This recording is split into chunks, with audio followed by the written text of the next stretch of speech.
தண்ணீர் பந்தல் ஸ்ரீ மகா காளியம்மன் திருக்கோவிலில் வருடத்திற்கு ஒருமுறை நடைபெறும் முத்தங்கி ஏகாந்த சேவை இன்று நடைபெற்றது.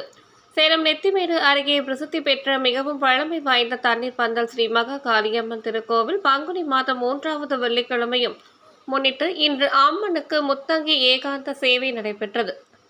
வருடத்திற்கு ஒருமுறை மட்டுமே அம்மனின் திருமேனி தெரியும்படி முத்தங்கி அணிவித்து தாமரை மாலையுடன் பல்வேறு விதமான நறுமண மலர் மாலைகள் சூட்டி சிறப்பாக அலங்கரித்தனர். அருகே உற்சவர் ஸ்ரீ காளியம்மனுக்கு பட்டாடை உடுத்தி நறுமண மலர் மாலை அணிவித்து சிறப்பாக அலங்கரித்தனர். தொடர்ந்து மூலஸ்தானத்தில் காட்சியளிக்கும் மூலவர் மற்றும் உற்சவர் ஸ்ரீ மகா காளியம்மனுக்கு நெய்வேத்தியம் சமர்ப்பித்து பஞ்ச கற்பூர ஆரத்தியுடன் மகா கற்பூர தீபாரதனை காட்டப்பட்டது. ஏராளமான பக்தர்கள் கலந்து கொண்டு தரிசனம் செய்தனர். கலந்து கொண்ட பக்தர்களுக்கு விபூதி குங்கும பிரசாதம் வழங்கப்பட்டது.